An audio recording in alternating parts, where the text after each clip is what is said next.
Wellman TV. Manuel Bennett. Like ka naman dyan, idol. Kabanata 421, Kabanata 421, sa wakas kumpleto na. Nang makitang labis na hinahangaan ng kanyang lolo si Manuel Bennett, umawang ang mga labi ni Mabel Hodge, at lalo siyang nalungkot. Nang marinig ang mga salita ni Manuel, ang mga taong naroroon ay tumango ng paulit-ulit, na nagpapakita ng kanilang paghanga sa kanya. Nagmamadaling nagtanong si Malcolm Hodge, "Bata, ano ang pangalan mo? Sino ang iyong Panginoon? Saang medical university ka nagtapos? Gusto kitang kunin bilang alagad ko, payag ka ba?" "Kuya Mister, dadaan lang ako." Bahagyang ngumiti si Manuel Bennett, hindi na nagsalita pa, at tumalikod na para umalis. Pumunta siya sa Kyoto sa pagkakataong ito para lang makilala ang Hidden Dragon Pavilion Master, ayaw makisali sa kahit ano paman. Galit na sinabi ni Mabel Hodge, "Lolo, napakasungit ng batang ito. Hinahangaan mo siya, ngunit hindi kanya pinapansin." Sinabi ni Malcolm Hodge, "Naku, Mabel, hindi mo alam, kung gaano kahusay ang mga taong tulad niya, mas may pagmamalaki sila. Hindi ba ikaw ay pareho? At saka, sa aking palagay, hindi naman masamang magkaroon ng kaunting pride ang mga kabataan." Sa ilang pagpapakintab sa likod niya, tiyak na makakamit ng batang ito ang magagandang bagay. With that, sumigaw siya, "Halika dito. May-ari ng pamilya, ano ang iyong order?" Isang lalaking nakaitim na nakadamit ang lumabas mula sa karamihan at magalang na hinarap si Malcolm Hodge. Sinabi ni Malcolm Hodge, "Sumunod ka sa kanya at alamin ang background ng batang iyon." "Oo." Tumango ang lalaking nakaitim at nagmamadaling sumunod. Walang magawang sinabi ni Mabel Hodge, "Lolo, sa tingin ko ay nahuhumaling ka sa pagkuha ng mga disipulo, hindi pa ba sapat na maging disipulo mo ako?" Si Malcolm Hodge, habang nasa likod ang kanyang mga kamay, ay bumantong hininga, "Mabel, bagaman hindi masama ang iyong talento, kulang pa rin ang iyong pangunawa. Bukod dito, hindi ka sapat na matatag sa pakikitungo sa mga tao at kailangan mo ng higit pang pagsasanay. Hindi ko hahayaang mawala ang medical skills ng ating ninuno dito. Lolo." Niyakap ni Mabel Hodge ang kamay ni Malcolm Hodge at nagsimulang kumilos ng may pagkakoketish. Sa oras na ito, bumalik ang lalaking nakasuot ng itim. "Paano ka nakabalik agad?" Naguguluhang tanong ni Malcolm Hodge. Ibinaba ng lalaking nakaitim ang kanyang ulo at sinabing, "May-ari ng pamilya, pasensya na, nawala ko siya." "Ano? Nawalan ka ng track?" Puno ng hindi makapaniwala ang mukha ni Malcolm Hodge. Alam niyang ang nakaitim na lalaki sa kanyang harapan ay ang kanyang personal na bodyguard at isa ring makapangyarihang martial artist. Pero sa hindi inaasahang pagkakataon, nawala talaga ang bodyguard niya sa batang iyon. Ito ay simpleng hindi kapanipaniwala. Sumagot ang lalaking nakasuot ng itim, "May-ari ng pamilya, natuklasan ako ng bata noong sinundan ko siya. Akala ko maaabutan ko siya, pero ilang saglit lang ay nagawa niya akong yakapin." Kinusot-kusot ni Malcolm Hodge ang kanyang mga mata at sinabing, mukhang hindi talaga ordinaryo ang bata. Dahil doon, nagpakawala ng mahabang buntong hininga si Malcolm Hodge at sinabing, "Sayang na ang bata at ako ay nakatadhana na hindi magkaugnay." Inalaw siya ni Mabel Hodge, "Sige, Lolo, baka magkita tayong muli." Ang bata sa hinaharap. "Kahit na hindi na tayo magkita ulit, makakahanap ka pa ng ibang henyo. Sa tingin mo ba madaling makatagpo ng isang henyo? Kalimutan mo na, hindi natin mapipilit ang tadhana." Umiling si Malcolm Hodge na may mapait na ngiti at nagtanong, "Mabel, malapit na ba tayo sa main store?" Tumango si Mabel Hodge, "Oo, Lolo. Tara at tingnan natin ang pangunahing tindahan." Sabi ni Malcolm Hodge, pagkatapos ay inakay si Mabel Hodge patungo sa pangunahing tindahan. Pagkatapos maglakad sa isang kalye, dumating sina Malcolm Hodge at Mabel Hodge sa Hall of Divine Hands at dirdiretsong pumasok. "Master, bakit ka nandito?" "Nandito na si Dr. Hodge, si Dr. Hodge.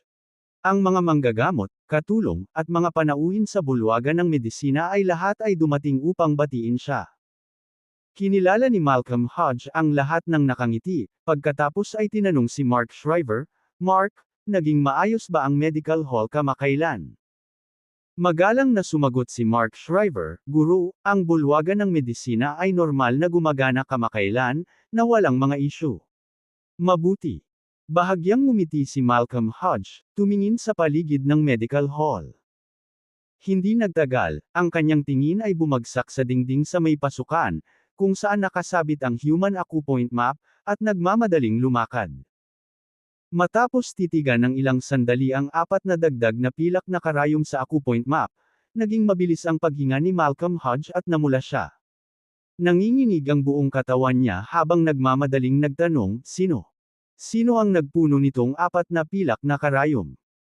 Mabilis na sumagot si Mark Shriver, "Guro, bago ka dumating, isang batang brat na hindi alam kung gaano kataas ang langit ay sinabing kaya niyang kumpletuhin ang kang ng magic needles, kaya tinusok niya ang mapagamit ang 4 na karayom na ito. Master, huwag kang mag-alala, tatanggalin ko na ang mga karayom. Alam kong sinaksak lang sila ng batang iyon. Mark, hayaan mo akong tulungan ka." May nasagasaan ding assistant mula sa medical hall. Kaya, nang makita nila si Malcolm Hodge na namumula at nanginginig, naisip nila na siya ay galit. Kaya naman, inabot ng dalawa ang mga pilak na karayom. Malaki ang pagbabago sa mukha ni Malcolm Hodge, at galit na itinulak niya si Mark Shriver at ang assistant, "Anong ginagawa mo?" Napatulala si Mark Shriver, "Master, tinutulungan kitang tanggalin ang mga karayom." Napatulala rin ang katulong, hindi maintindihan kung bakit galit na galit si Malcolm Hodge. "Sino bang may sabi sa'yong ilabas mo sila? Sinong nagsabi sa'yong ilabas mo sila?" Si Malcolm Hodge ay nabalisa na hindi niya alam kung ano ang gagawin, at ang kanyang boses ay tumaas ng ilang decibel. Huminga siya ng malalim at sinabing, na kumpleto na ng 4 na karayom na ito ang kang ng magic needles. Kung tatanggalin mo sila, masisira mo ang lahat. Ano? Kumpleto na. Totoo bang natapos talaga ng bata ang kang ng magic needles? Dahil sinabi ni Dr. Hodge, hindi dapat magkamali. My goodness, napakaganda ng batang iyon, talagang natapos niya ang kang ng magic needles. Biglang nag-usap ang mga taong naroroon, puno ng pagtataka ang kanilang mga mata. Tuwang-tuwa rin si Mabel Hodge at nagmamadaling nagtanong, "Lolo, totoo ba? Nakumpleto na ba talaga ang kang ng magic needles?" Napatingin din si Mark Shriver at ang iba pa kay Malcolm Hodge. Nanginginig sa pananabik ang mga kamay ni Malcolm Hodge, "Siyempre totoo. Bagamat hindi ko maintindihan ang huling 4 na karayom ng kang ng magic needles. Ngunit sa huling 4 na karayom na ito, masasabi kong kumpleto na ang kang ng magic needles." Masasabing ang huling 4 na karayom ay umaakma sa nakaraang 5 karayom, na nagpapalaki sa kapangyarihan ng buong pamamaraan ng acupuncture. Ang taong nakakumpleto ng kang ng magic needles, ay dapat na isang divine doctor, isang tunay na divine doctor. Nang marinig ito, natulala ang mga manggagamot at katulong sa bulwagan ng medisina, at matagal silang nakabawi mula sa pagkabigla. Napalunok si Malcolm Hodge at muling nagtanong, "Mark, nag-iwan ba ng anumang contact information ang taong binanggit mo?" "Hindi." Napailing si Mark Shriver. "Hindi." Halos himatayan si Malcolm Hodge sa galit, "Why not? Hindi ba't sinabi ko na kung sino ang umalis sa mga karayom ay dapat mag-iwan ng contact information?" Si Mark Shriver, na natatakot na manginig, ay nagsabi, "Guro, hiniling ko nga sa bata na mag-iwan ng impormasyon sa pakikipag-ugnayan, ngunit ayaw niya, kaya..." Nag-isip sandali si Malcolm Hodge, at biglang nagningning ang kanyang mga mata. "Bilisan mo, ilabas mo ang surveillance video para makita ko." Kabanata 422, Kabanata 422, hanapin ang taong ito sa lahat ng gastos. Oo. Tumango si Mark Shriver at nagmamadaling pumunta para tingnan ang surveillance footage. Matiim na tinitigan ni Malcolm Hodge ang acupoints chart sa dingding, ang kanyang mga mata ay namumula, pagpapala ng mga ninuno, pagpalain ng mga ninuno, sa wakas ay lumabas na ang kumpletong kang ng magic needles. "Ma'am." Namumula din ang mga mata ni Mabel Hodge sa excitement, nangingilid ang mga luha. Siya lang ang nakakaalam kung gaano kahalaga ang ching ng magic needles sa kanilang pamilya. Upang makumplito ang ching ng magic needles, ang kanyang lolo ay inilaan ang kanyang buhay sa pag-aaral, pagbisita sa hindi mabilang na tradisyonal na mga master ng medisina, ngunit wala siyang nakuha. Ngunit, sa hindi inaasahang pagkakataon, may nakakumpleto sa ching ng magic needles ngayong gabi. Paanong hindi siya matutuwa?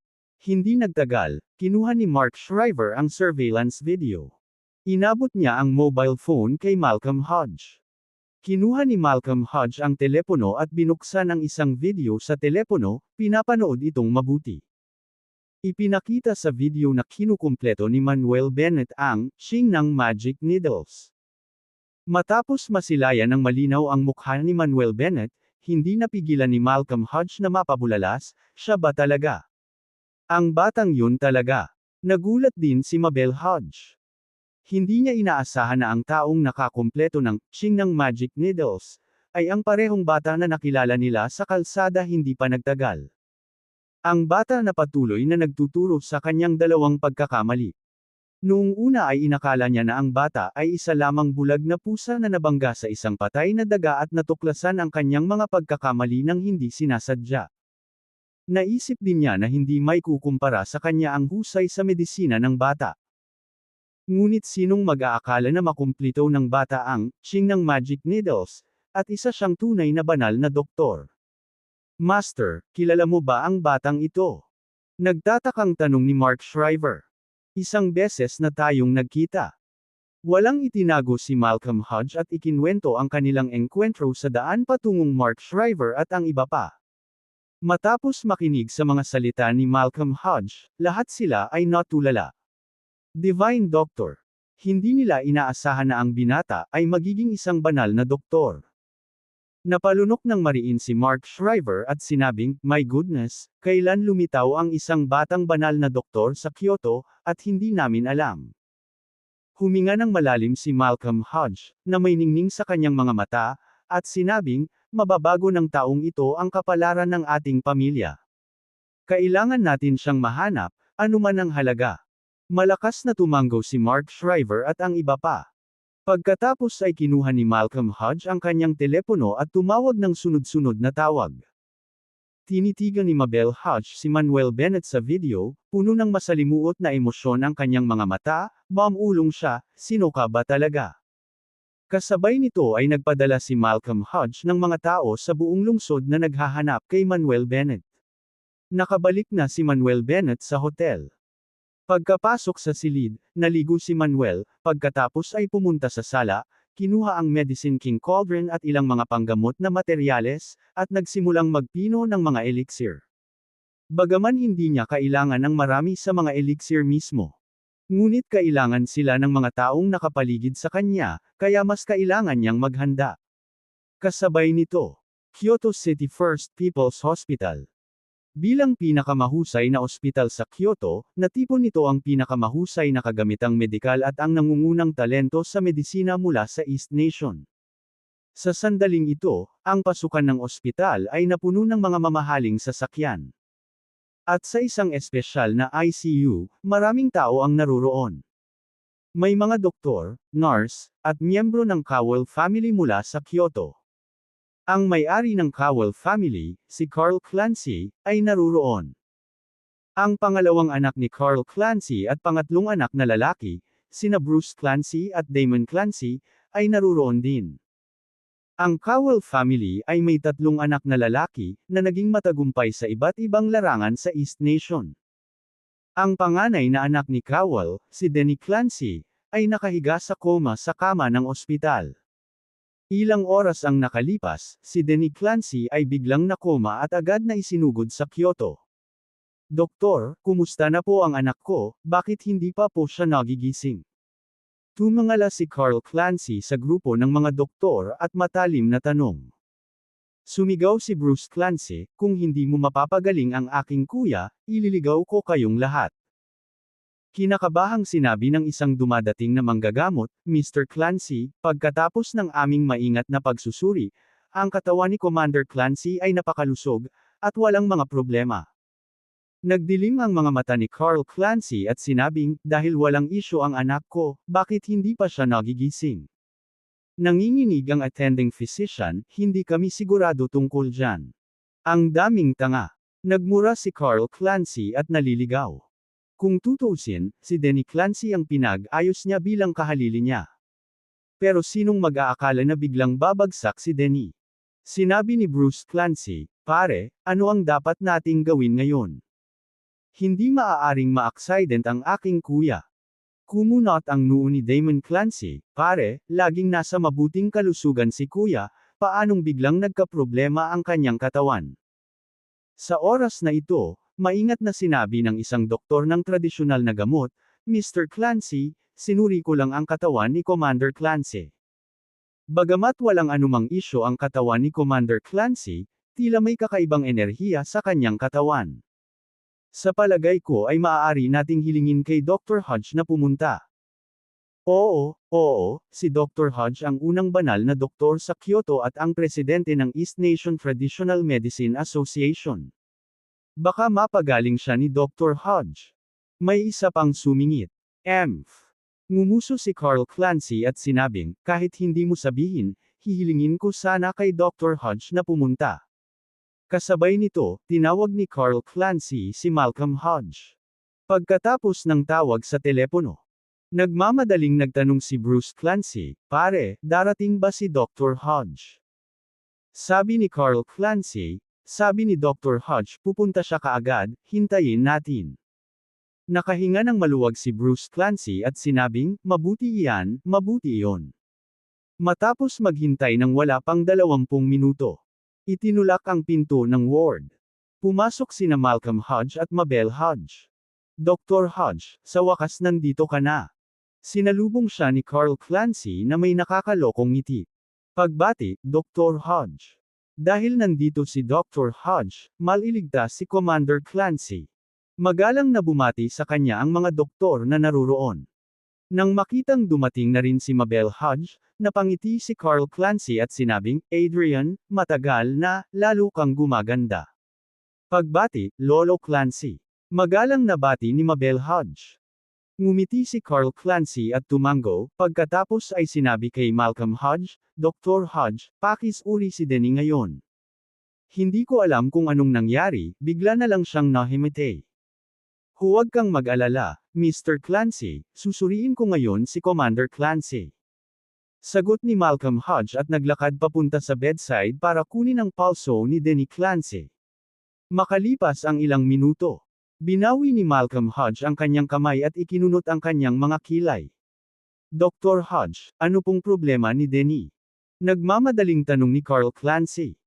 Sinabi ni Malcolm Hodge, tinignan ko lang si Commander Clancy at nalaman kong mayroong napakalakas at agresibong daloy ng enerhiya sa kanyang katawan.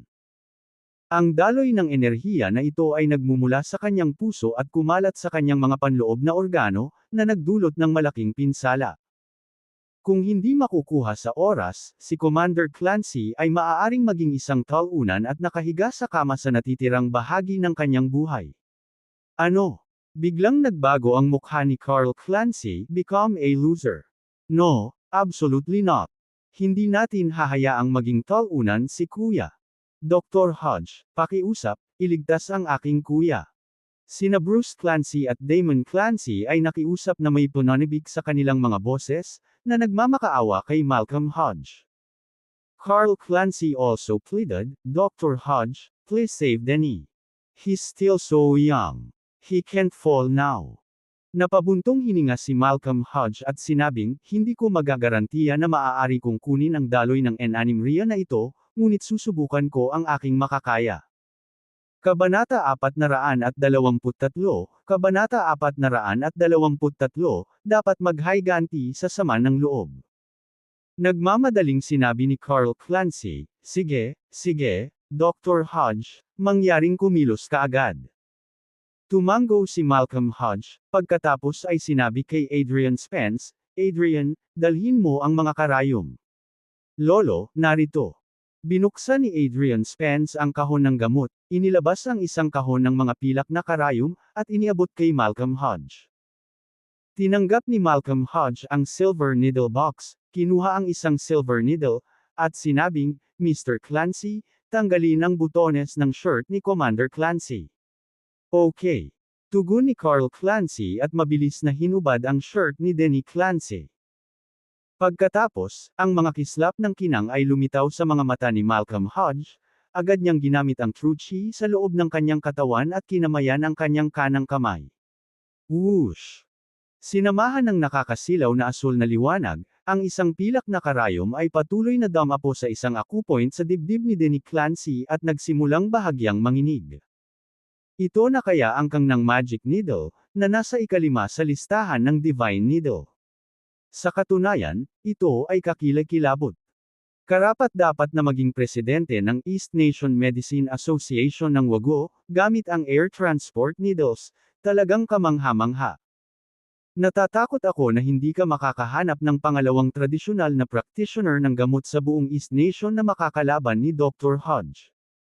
Ang mga doktor sa eksena ay bumulalas, ang kanilang mga mata ay puno ng pagkamangha. Gaya ng ipinahayag ng mga doktor na ito ang kanilang pagkamangha. Si Malcolm Hodge, nang walang anumang pag-aalinlangan, ay nagtusok ng sunod-sunod na pilak na karayom sa mga pangunahing akupoint sa katawan ni Denny Clancy. Matapos makumplito ang 5 karayom, sinadya ni Malcolm Hodge na magpatuloy. Gayunpaman, nakita niya ang sumusunod na 4 na karayom sa unang pagkakataon, at nang hindi niya natutunan ang mga ito, ibinalik niya ang ika-6 na karayom na kinuha niya sa kahon ng pilak na karayom. Dr. Hodge, bakit ka huminto? Hindi mo ba itutuloy ang acupuncture?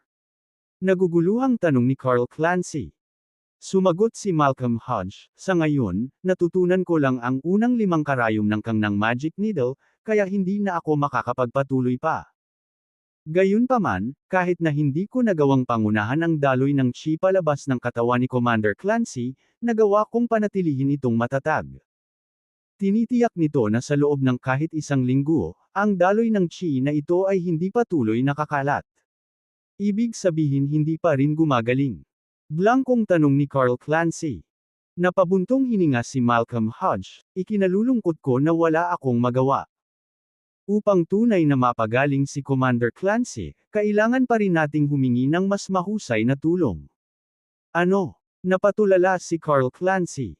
Kung kahit si Malcolm Hodge ay hindi mapagaling ang kanyang anak, sino pa ang maaari niyang pakiusapan para sa paggamot?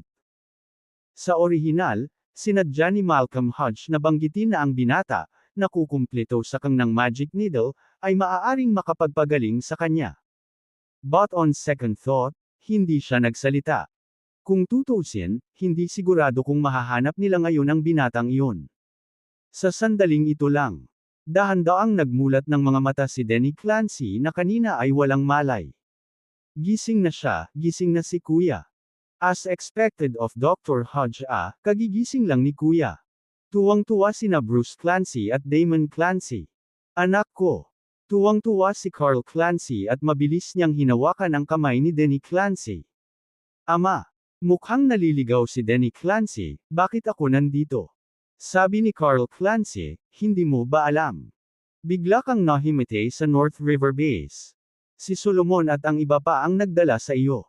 Buti na lang at ngayon lang kumilos si Dr. Hodge, kung hindi, hindi ka na talaga majay gising. Salamat, Dr. Hodge. Mabilis na nagpahayag ng pasasalamat si Denny Clancy. Inalis ni Malcolm Hodge ang kanyang kamay, tumingin kay Denny Clancy, at nagtanong, Commander Clancy, may nasaktan ka ba nitong mga nakaraang araw? Offended someone? What do you mean? Mukhang nalilito si Denny Clancy. Sinabi ni Malcolm Hodge, na-detect ko lang na mayroong napakatigas at yang nadaloy ng chi sa iyong katawan. Bagamat ang daloy ng chi na ito ay hindi sapat upang kitilin ang iyong buhay, ito ay lubhang nakapinsala sa iyong katawan. At saka, ang daloy ng chi na ito ay hindi mula sa iyo, natatakot ako na may sumuntok nito sa iyong katawan ng puwersa. Kumunot ang noo ni Denny Clancy, nawalan ng pag-iisip. Mr. Clancy, we'll take our leave. Nang walang sinasabi pa, naghanda si Malcolm Hodge na umalis kasama si Adrian Spence. Sabi ni Carl Clancy, Damon, i-escort mo si Dr. Hodge. Oo. Tumugon si Damon Clancy at pagkatapos ay nakita niya sina Malcolm Hodge at Mabel Hodge palabas ng ward. Matapos niyang makitang umalis sina Malcolm Hodge at Mabel Hodge, nagmamadaling bumalik si Damon. Sa sandaling bumalik si Damon Clancy, pinaalis ni Carl Clancy ang lahat ng mga doktor at nurse. Denny, may naisip ka ba? Sinong nanakit sa'yo? Tanong ni Carl Clancy sa malalim na boses. Napatingin din sina Bruce Clancy at Damon Clancy kay Denny Clancy. Seryosong sinabi ni Denny Clancy, sinala ko na ang batang si Manuel Bennett ay may kinalaman dito. Ngunit wala akong ebidensya, at hindi ko alam kung kailan siya gumawa ng kanyang paglipat. Sinabi ni Carl Clancy, mas mabuting sabihin mo sa akin kung ano ang nangyari sa base ngayon. Oo, Ama. Tumugon si Denny Clancy, pagkatapos ay ibinalita ang lahat ng nangyari ngayon kay Carl Clancy. Pagkatapos nilang pakinggan ang recount ni Denny, natulala sina Carl Clancy, Bruce Clancy at Damon Clancy.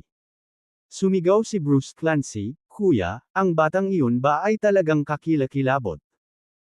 Hindi lang siya nakatiis ng matinding mataas na temperatura, matinding mababang temperatura, at matinding boltahe, kundi nakapatay din siya ng 86 S-class criminals. Durog pa ng batang iyon ang Dragon at Tiger Prison, na itinayo sa malaking halaga, gamit ang isang paa. Napabulalas din si Damon Clancy sa pagtataka. Talaga. Tumango si Denny Clancy at sinabing, kung hindi ko ito nakita ng sarili kong mga mata, hindi ako mangangahas na maniwala sa katotohanan ito. Napapikit si Carl Clancy at sinabing, mukhang walang pagkakamali. Dapat itong batang ito ang naka-move on sa iyo nang hindi mo pinapansin. Ayon sa impormasyong nakalap namin, ang batang ito ay may likas na mapaghiganti. Kung isa sa alang-alang kung paano mo siya tretuhin ngayon, siguradong may sama ng loob siya sa iyo. Damn it! Naikuyom ni Bruce Clancy ang kanyang mga kamao, ang batang ito ay tunay na mayabang at mapangahas na maglakas loob na labanan tayo, ang pamilya Clancy. Galit na sabi ni Damon Clancy, kung talagang batang ito ang may gawa nito, aalisin natin ang batang ito. Umiling si Carl Clancy at sinabing, ngayong pinuprotektahan ng Hidden Dragon Pavilion ang bata, hindi muna natin siya mahawakan sa ngayon. Tanong ni Bruce Clancy, kaya hindi ba tayo maghihiganti para kay Kuya? Siyempre gagawin natin. Sinabi ni Carl Clancy na may malamig na tingin sa kanyang mga mata, pagkatapos naming tretuhin ang kuya mo, aayusin na namin ang score sa brat na iyon.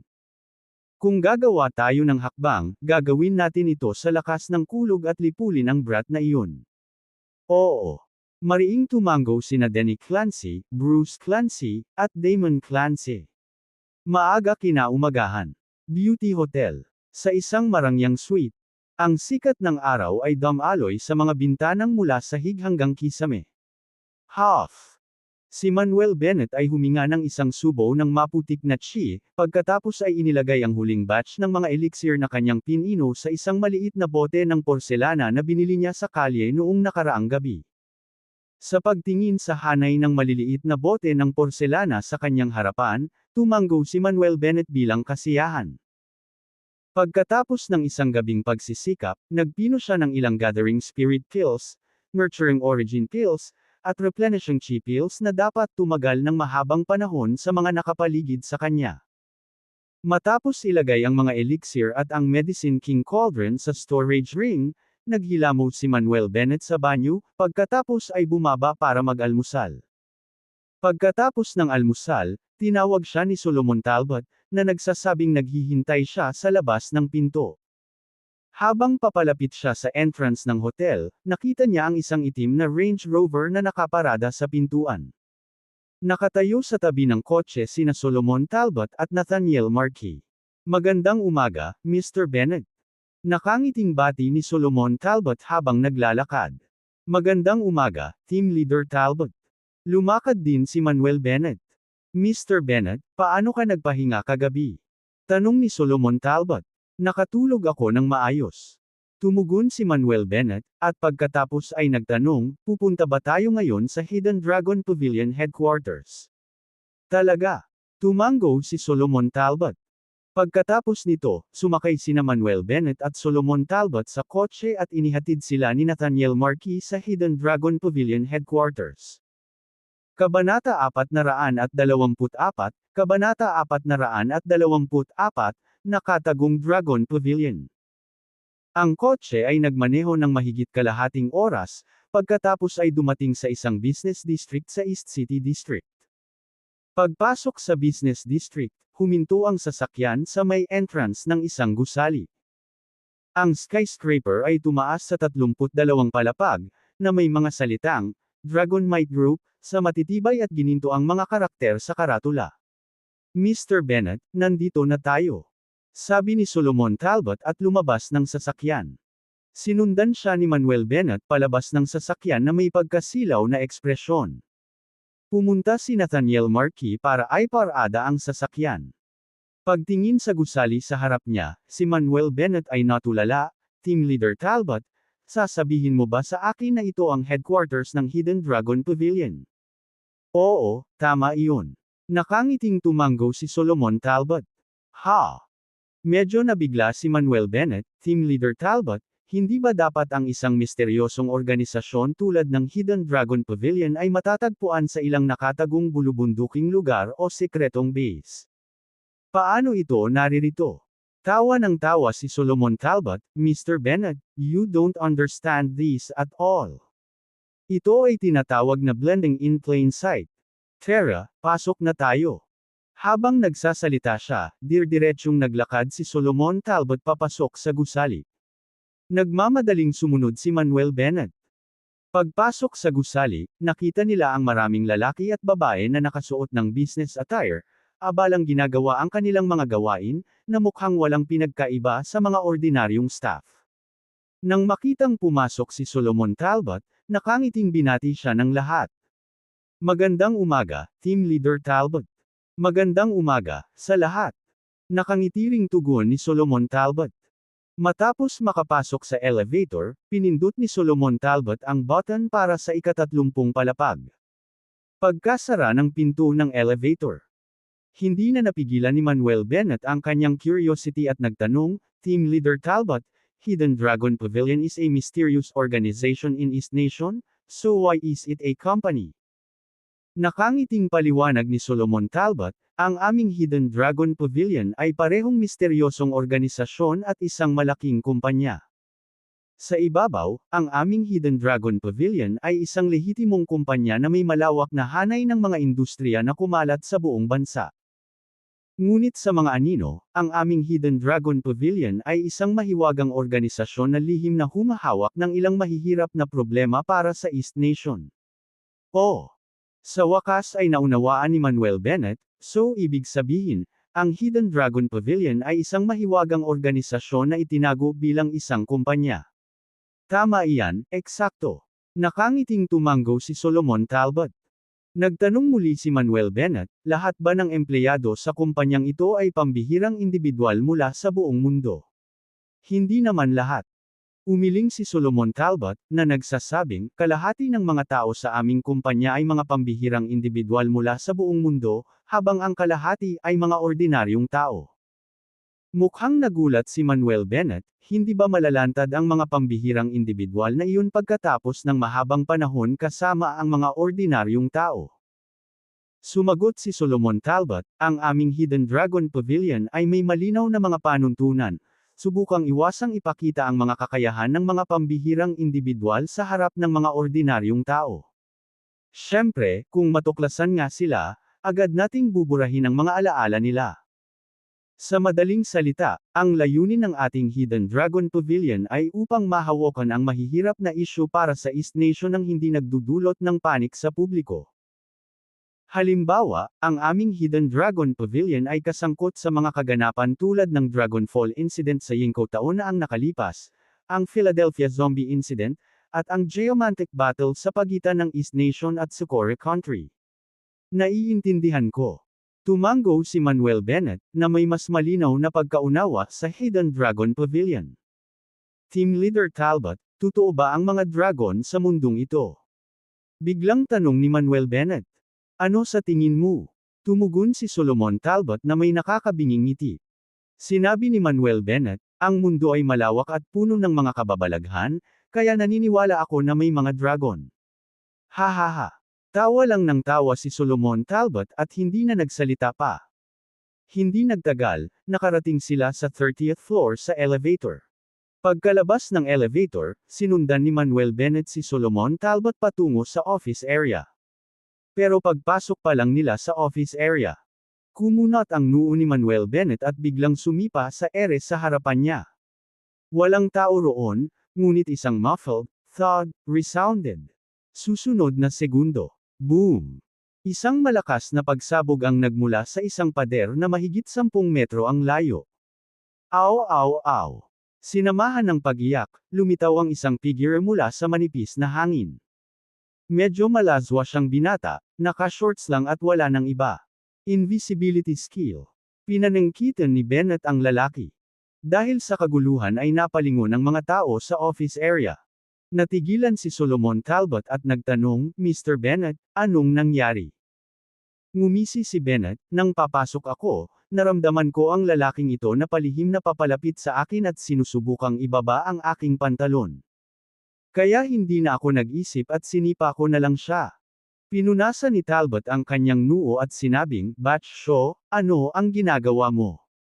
Itigil ang paglalaro ng kalokohan, at maaari bang magbihis ka ng maayos sa kumpanya sa halip na tumakbo sa iyong shorts? Lumapit si Batch Shaw, ngumisi, at sinabing, Team Leader Talbot, banibiro ko lang itong kapatid na ito dito. Isa pa, alam mo namang pwede akong maging invisible, kaya kahit tumakbo ako sa shorts ko lang, hindi nila ako makikita. Medyo naiinis na sabi ni Talbot, kung ganoon, paano ka nadiskubre ni Mr. Bennett? Oo. Nagtataka si Batch Shaw kay Bennett at nagtanong, Bro, invisible ako, paano mo ako nahanap? Nagkibit balikat si Bennett at sinabing, bagaman hindi ka nakikita, nararamdaman ko pa rin ang iyong presensya.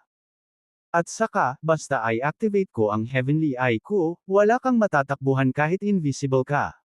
Talento. Nagningning ang mga mata ni Batch Shaw. Team Leader Talbot, ito ba ang bago nating kapatid?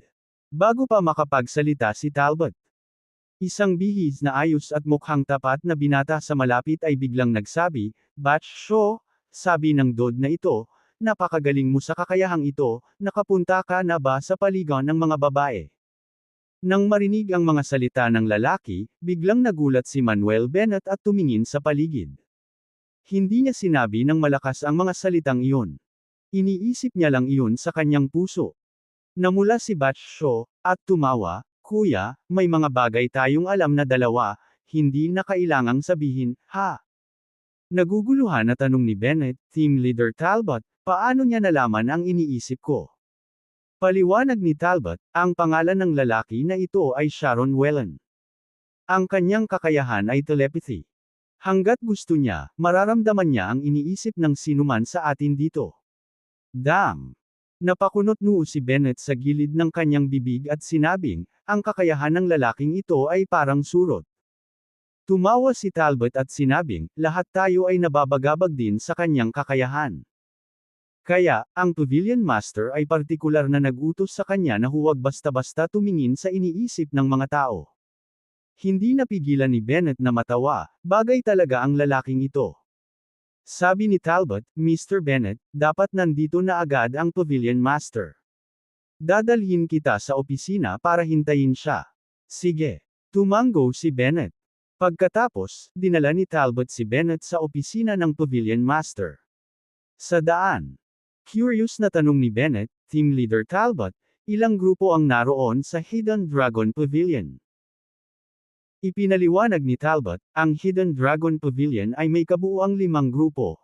Unang pangkat Martial Arts Group, ikalawang pangkat Mystery Arts Group, ikatlong grupo Formation Group, Group 4 Exceptional Individuals Group, at Group 5 Intelligence Group. Ang mga miyembro ng Martial Arts Group ay nagmula sa iba't ibang rehiyon at malalakas na martial artist. Ang mga miyembro ng Mystery Arts Group ay mga elite na dalubhasa sa geomancy spells. Ang mga miyembro ng Formation Group ay mga formation masters na mahusay sa pag-set up at pagsira ng mga array.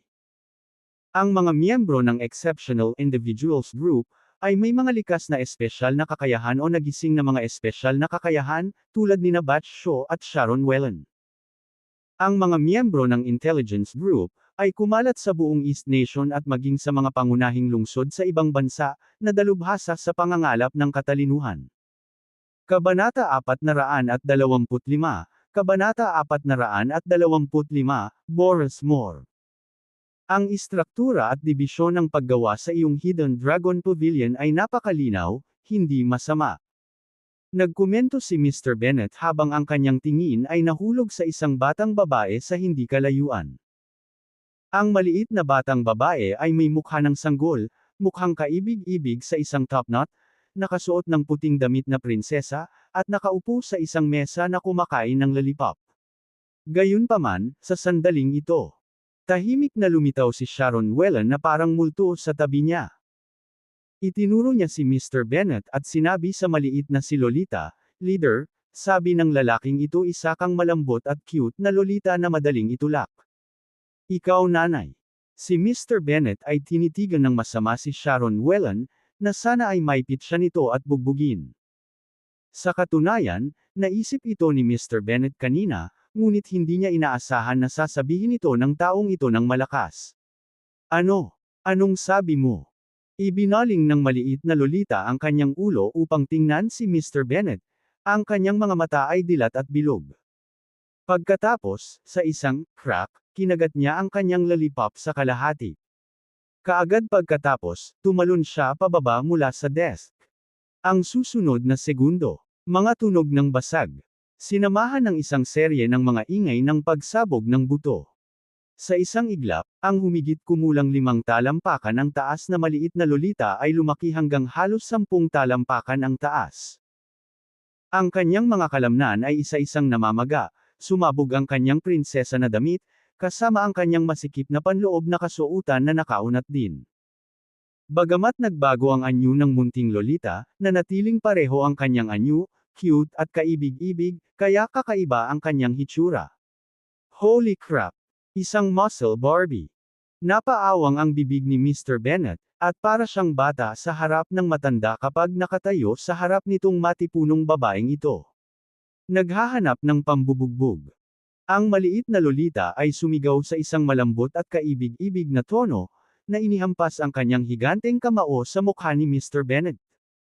Lahat ng tao sa office area ay nagtakip ng mata, hindi na makayanang manood pa. Ngunit nang malapit ng dumaong ang kamao niya, itinaas ni Mr. Bennet ang kanyang kanang kamay. Boom! Umalangaw-ngaw ang mahinang tunog ng impact. Bagamat malakas at nakakatakot, ang kanyang suntok ay napigilan ni Mr. Bennet ng maluwag. Basag! Si Mr. Bennet ay nanatiling hindi gumagalaw, ngunit ang mga tile sa ilalim ng kanyang mga paa ay isa-isang nabasag. Damn! How awesome is this guy? Hinaranggan niya talaga yung suntok ng leader. Kung tayo yun, kalahating taon na siguro tayong nakarete kahit hindi tayo mamatay sa suntok na yan. Kahanga-hanga, mukhang nag-recruit ng isa pang halimaw ang team leader Talbot. Namangha ang karamihan, napuno ng gulat ang kanilang mga mata habang nakatingin kay Mr. Bennet. Nang makitang naharang ang suntok niya, bakas din sa mga mata ng munting si Lolita ang pagkagulat. Nang malapit na siyang maghagis ng isa pang suntok, sumugod si Solomon Talbot para pigilan siya. "Blue Team Leader, tumigil ka. Magkampi tayong lahat. Huwag na tayong mag-away." Pagkatapos ay ipinakilala niya si Mr. Bennet. "Mr. Bennet, ito ang pinuno ng Exceptional Individuals Group, Natalie Lester." Siya ang pinuno ng Exceptional Individuals Group. Nagtatakang tumingin si Mr. Bennet kay Natalie Lester. Mayabang nangumuso si Natalie Lester, "Ano ba, kamukha ko ba?"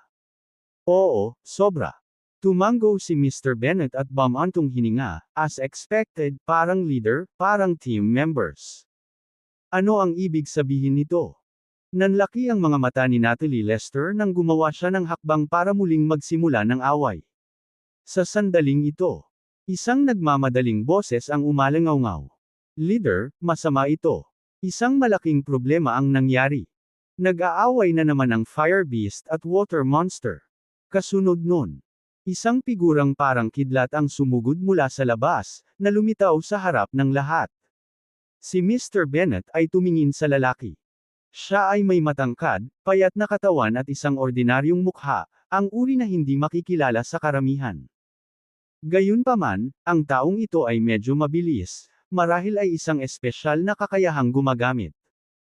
Ipinakilala ni Solomon Talbot, ito si Eric Dormer, isang miyembro ng Exceptional Individuals Group, at nagtataglay ng speed ability. Mr. Bennet smacked his lips, a real-life flash. Medyo tumango si Solomon Talbot. Gayunpaman, sa sandaling bumaba ang boses ni Eric Dormer. Boom! Isang malakas na dagandong ang nagmula sa kisame, at isang butas ang bumukas ng direkta. Lumilipad ang mga nagkalat na bato at alikabok. Dalawang figure ang nahulog mula sa itaas at matatag na bumagsak sa lupa. Ginny demolish na naman yung dalawa ang bahay ko, hindi ba pwedeng mas tahimik? Si Maggie ay agad na nagalit, humakbang, kinuha ang isa sa kanila sa bawat kamay, at malakas na hinampas sila sa lupa. Boom boom! Ang lupa ay yumanig ng malakas, at dalawang hukay ang direktang nabasag. Pareho silang nakahandusay sa hukay, umaangal sa sakit at hindi na nangangahas na gumawa pa ng gulo. Sinabi ni Solomon Talbot, ang dalawang lalaking ito ay mula rin sa Exceptional Individuals Group. Ang pangalan ng Fire Beast ay Jake Stern, at ang pangalan ng Water Monster ay Finstone, na kumokontrol sa fire ability at water ability.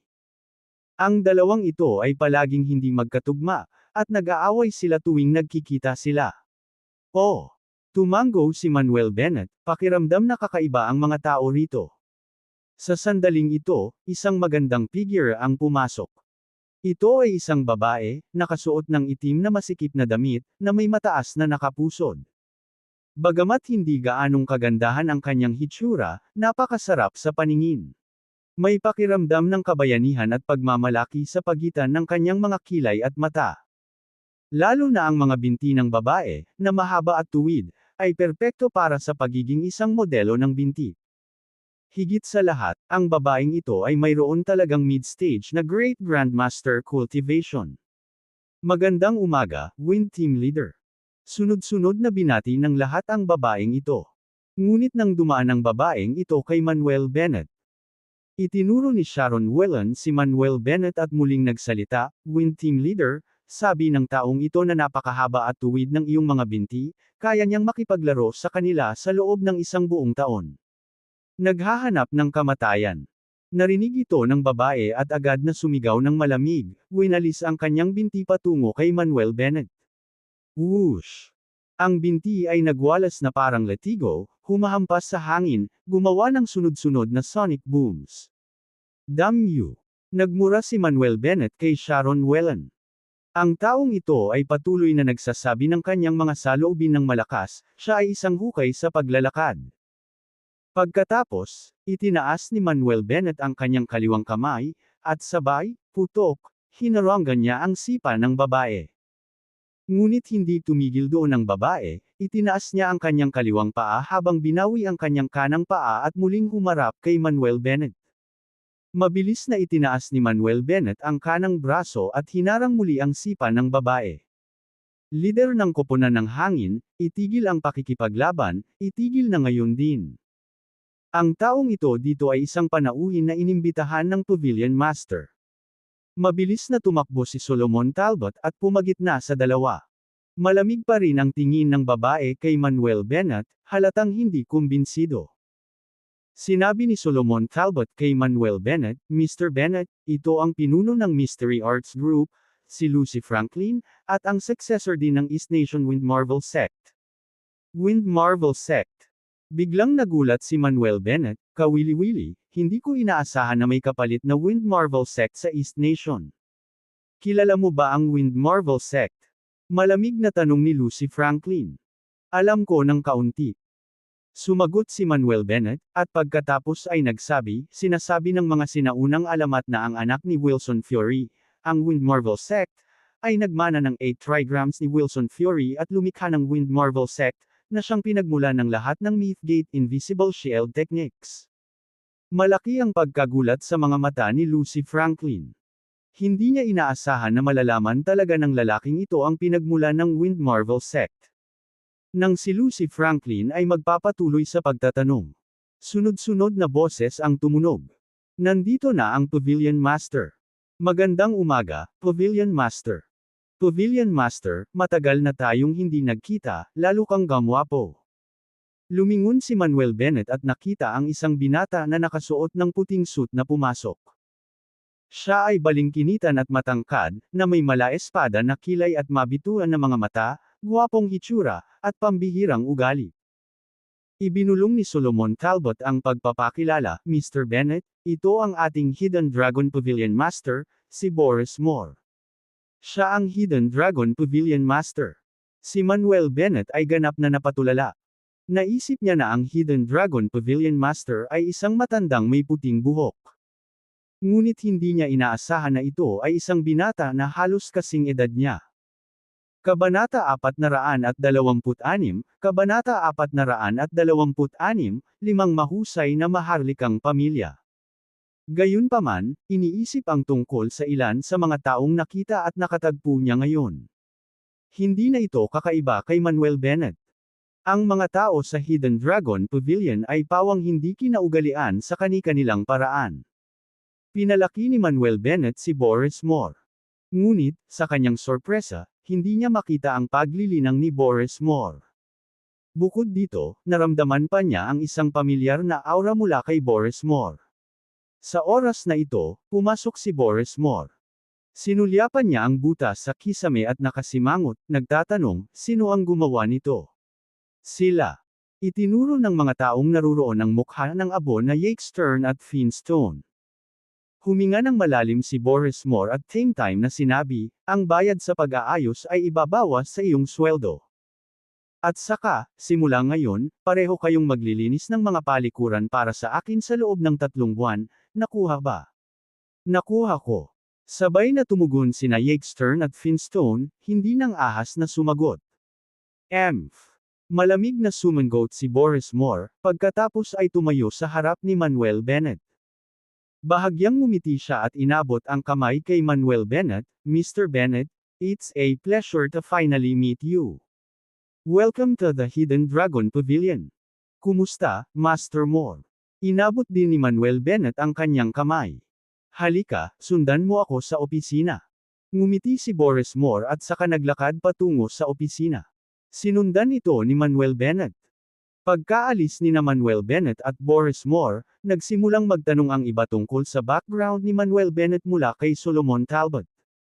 Matapos dumaan sa isang mahabang koridor, sinundan ni Manuel Bennett si Boris Moore sa isang opisina.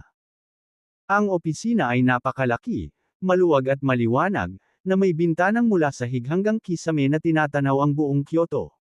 Gayunpaman, kasabay ng pagsara ng pinto. Biglang tumalikod si Boris Moore at diretsyong ibinaba ang palad kay Manuel Bennett. Sa sandaling nataman ang palad, isang purple truchi ang sumambulat, at ang kapangyarihan nito ay napakabangis. Nagulat si Manuel Bennett at mabilis na inikot ang isang gintong kamao para kontrahin. Sa isang iglap, boom! Nagtama ang palad at kamao, na lumikha ng isang malakas na pagsabog. Humihip ang hangin, lumundag ang truchi.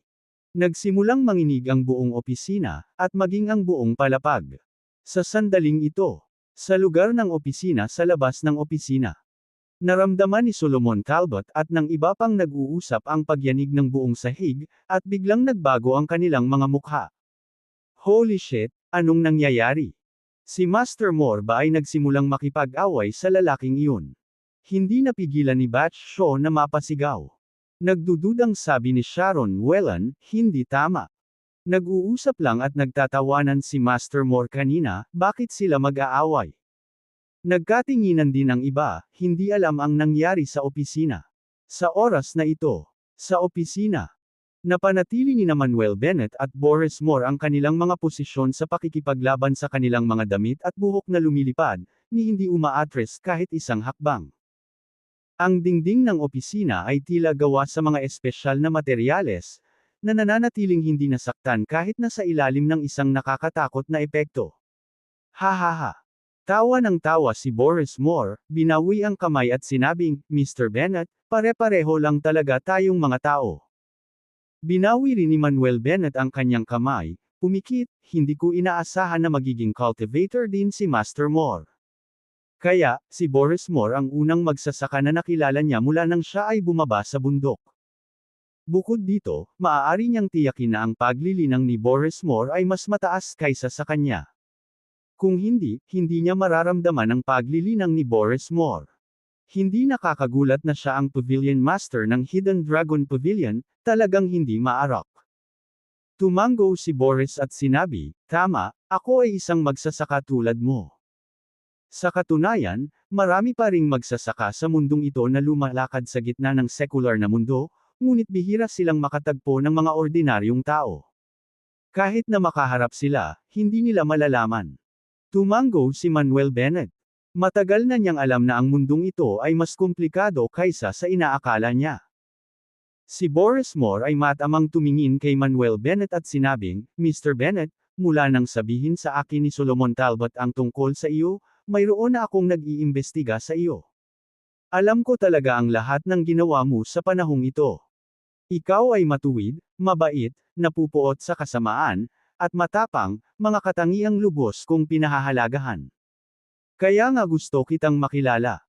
Umiling si Manuel at sinabing, salamat sa iyong papuri, Master Moore, ngunit hindi ako kasing galing ng sinasabi mo. Ang nagawa ko lang ay protektahan ang sarili ko at ang mga tao sa paligid ko. Siyempre, pumunta din ako sa inyo this time para magpasalamat sa inyo ng personal. Hindi na kailangang magpasalamat sa akin. Ikanaway ni Boris Moore ang kanyang kamay at sinabing, Mr. Bennett, gusto kitang imbitahan na sumali sa aming Hidden Dragon Pavilion, ano sa palagay mo?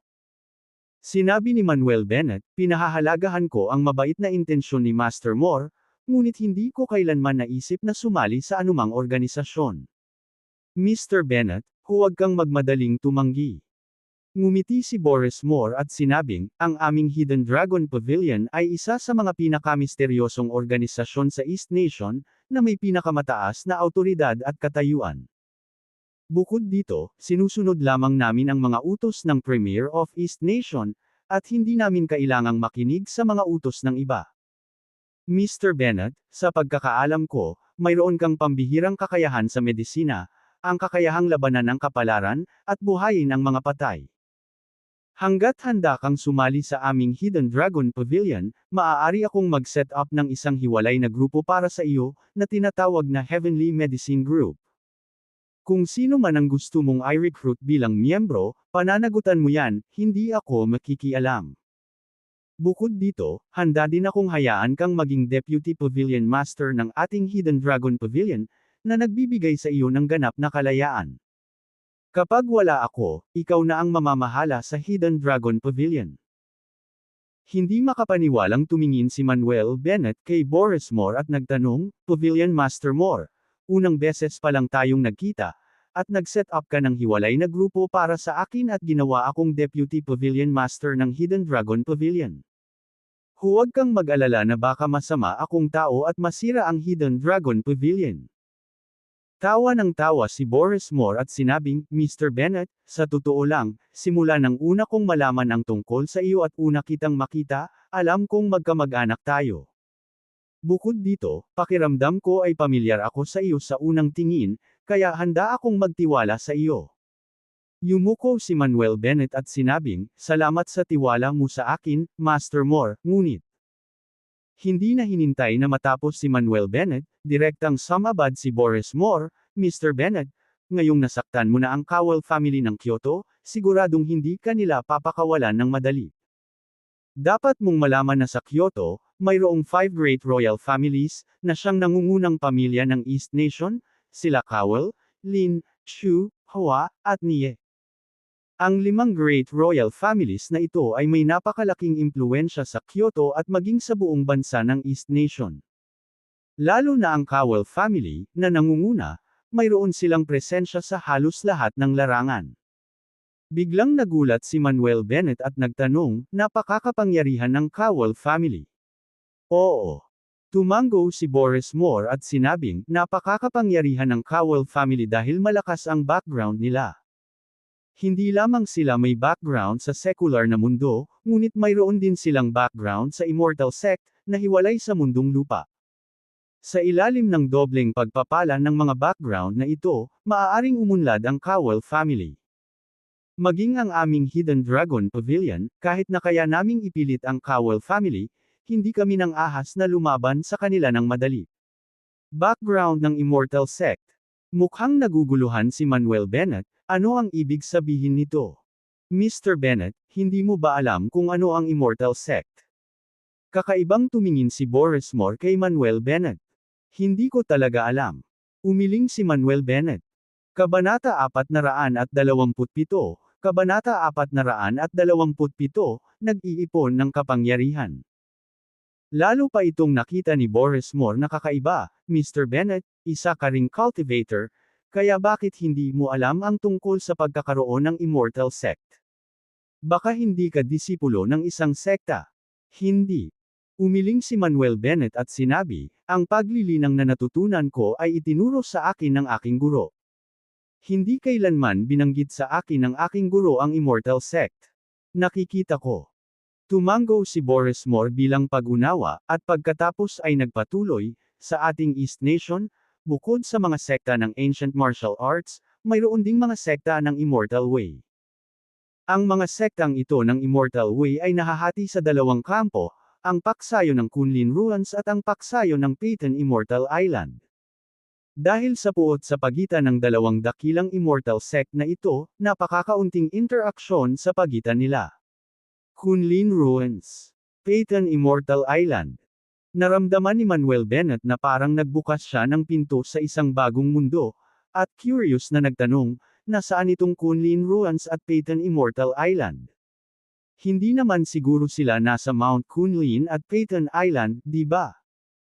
Tumango si Boris Moore at nagsabi, sa katunayan, ang mga pasukan sa dalawang dakilang Immortal Sect na ito ay nasa Mount Kunlun at Peyton Island. Gayunpaman, dahil may mga hadlang sa lugar, hindi maabot ng mga ordinaryong tao ang Kunlun Ruins at Peyton Immortal Island. Maliban na lang kung may gumagabay sa daan o paraan para masira ang hadlang ang makapasok. Bulalas ni Manuel Bennett, kaya talagang may mga immortal na sekta sa mundong ito. Ang pakikinig sa mga salita ni Master Moore ngayon ay tunay na isang karanasang nagbubukas ng mata. Tawa ng tawa si Boris Moore at sinabing, Mr. Bennett, habang lumalaki ang iyong lakas sa hinaharap, gayon din ang iyong paningin. Ang mundong makikita mo ay magiging mas malawak at mas malawak. Tumango si Manuel Bennett, at pagkatapos ay nagtanong, saang panig ng kampo ng Immortal Sect na bibilang si Master Moore? At saka, saang panig nagmula ang tagapagtaguyod ng pamilya Clancy? Sumagot si Boris Moore, ako ay mula sa Kunlun Ruins faction, at ang Clancy family's backer ay mula sa Peyton Immortal Island faction.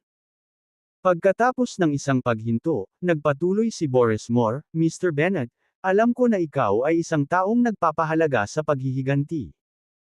Gayunpaman, ipinapayo ko pa rin sa iyo na mas mahusay na huwag gumawa ng isang hakbang laban sa Clancy family maliban kung mayroon kang lakas upang durugan ang Immortal Sect sa likod nila. Ang paghihiganti ay parehong epektibo kapag kinuha 10 taon mamaya, gaya ng sinasabi nila. Ang pagtitiis sa ngayon ay hindi tungkol sa duwag, ngunit tungkol sa pag-iipon ng lakas para sa pag-aayos ng mga marka kasama ang pamilya Clancy sa hinaharap. Nang marinig ang mga salita ni Boris Moore, tumahimik si Manuel Bennett. Sa katunayan, bukod sa makilala si Boris Moore, ang kanyang pangalawang layunin sa pagpunta sa Kyoto ay upang lipulin ang pamilya Clancy. Pero ngayon, wala siyang choice kundi itigil ang kanyang plano. Kung haharapin niya ngayon ang Immortal Sect sa likod ng Clancy family, gaano kalaki ang pagkakataong manalo siya? Mapoprotektahan ba niya ang mga taong nakapaligid sa kanya kung ang Clancy family ang target nila? Ang lahat ng ito ay hindi alam. Hindi siya nangangahas na isugal ang buhay ng mga taong nakapaligid sa kanya. Nakita ko si Manuel Bennett na tumahimik. Ipinagpatuloy ni Boris Moore ang pagsasalita, Mr. Bennett, kung sasali ka sa aming Hidden Dragon Pavilion, ang buong Hidden Dragon Pavilion ay makikinig sa iyong utos sa hinaharap. Kapag naramdaman mong sapat na ang naipon mong lakas para makaganti sa Clancy family, talagang tutulungan kita. Siyempre, ang pinakamahalagang punto ay ang ating Hidden Dragon Pavilion ay may mga sangay sa buong East Nation, at magagamit mo ang mga miyembro para lihim na protektahan ang mga tao sa paligid mo. Ito rin ang kapangyarihan na mayroon ka bilang Captain ng Heavenly Medicine Group at Deputy Pavilion Master. Nang marinig ang mga salitang ito, medyo napailing si Manuel Bennett. Kung tutuusin, ang pinakamahalaga niya ngayon ay ang kaligtasan ng buhay ng mga malalapit sa kanya. Matapos maranasan ang lahat ng nangyari kamakailan, alam din niyang limitado ang lakas ng isang tao. Gusto kong protektahan ang mga tao sa paligid ko, at gusto kong maging number one person sa East Nation, at maging ang pinakamahusay sa mundo. Kailangan kong maipan at palakasin ang aking kapangyarihan ng tuloy-tuloy. Walang alinlangan, ang Hidden Dragon Pavilion ay isang mahusay na pagpipilian. Kahit na maraming goofball sa Hidden Dragon Pavilion, dapat masaya na makisama sa kanila. Alam din ni Boris Moore na isinasaalang-alang ito ni Manuel Bennett, kaya hindi niya ito ginulo. Matapos ang halos 10 minutong katahimikan, huminga ng malalim si Manuel Bennett at nagpahayag, "Master Moore, handa akong sumali sa Hidden Dragon Pavilion." Matapos marinig ang sagot ni Manuel, biglang nagliwanag ang mga mata ni Boris Moore. Malakas niyang pinalakpakan ang balikat ni Manuel Bennett at sinabing, "Great, that's excellent." Sa hinaharap, ituring natin ang isa't isa bilang magkakapatid. Pwede mo akong tawaging Kuya Moore. Sige, Kuya Moore. Masiglang tumanggo si Manuel Bennett, pagkatapos ay nagtanong, "Brother Moore, ngayong sumali na ako sa Hidden Dragon Pavilion, ano ang kailangan mong gawin ko?" Ipinaliwanag ni Boris Moore, "Little Brother Bennett, ang dahilan kung bakit gusto kong likhain ang Heavenly Medicine Group ay dahil sa paglipas ng mga taon, ang mga miyembro ng Hidden Dragon Pavilion ay dumanas ng malaking casualty habang nagsasagawa ng mga misyon. Sa makatuwid, pinag-iisipan kong itatag ang Heavenly Medicine Group, partikular na responsable sa pagpapagamot ng mga sugatang miyembro ng Hidden Dragon Pavilion. Dati kong inimbitahan si Old Divine Dr. Malcolm Hodge na maging captain ng Heavenly Medical Group, ngunit tinanggihan ni Dr. Hodge dahil sa kanyang edad. Kaya, talagang nahirapan ako sa bagay na ito, ngunit ngayong sumali ka na, napunan mo ng perpekto ang puwang na ito. Divine Dr. Hodge. Siya ba ang matandang nakilala niya kagabi?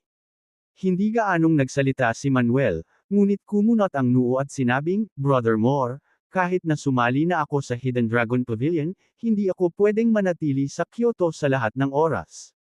Most of the time, nasa River City pa rin ako." Ngumiti si Boris Moore at sinabing, "Hindi iyon problema. Hindi kita guguluhin ng mga maliliit na pinsala at sakit. Hihingi lang ako ng tulong sa iyo kung ang ibang mga doktor ay walang magawa sa paggamot sa ilang partikular na sakit o pinsala. Siyempre, hindi mo kailangang personal na pumunta sa Kyoto. Ipapadala ko sa iyo ang nasugatan." Tumanggo si Manuel Bennett at sinabing, "As long as that's the case, there shouldn't be any problem." Napangiti si Boris Moore, "Siyempre, Brother Bennett, hindi lang ikaw ang captain ng Heavenly Medicine Group, kundi pati na rin ang Deputy Pavilion Master ng Hidden Dragon Pavilion. Kaya, kapag dumating ang mga mahahalagang misyon, dapat mong tulungan ang aming mga miyembro na kumpletuhin ang mga ito.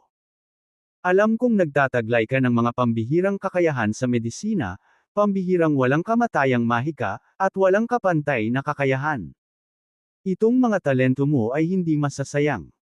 Si Manuel Bennett, na napunit sa pagitan ng pagtawa at pagluha, ay sumagot, "Sige, kapatid na Moore, kinukwenta mo ng husto ang aking halaga, pinalaki ang aking halaga." Tawa ng tawa si Boris Moore at sinabing, "Brother Bennett, siguraduhin mo, hindi kita guguluhin ng mga ordinaryong gawain. Kung tutuusin, gaya ng sinabi ko noon, bibigyan kita ng ganap na kalayaan." Tumanggo si Manuel Bennett at sinabing, "Sige, huwag mo lang akong idamay sa bawat isyu." "Paano ako?" Humalaklak si Boris Moore at sinabing, "Let's go out and make the announcement to everyone." Kasabay nito, lumabas ng opisina si Boris Moore na may malaking ngiti. Mahigpit siyang sinundan ni Manuel.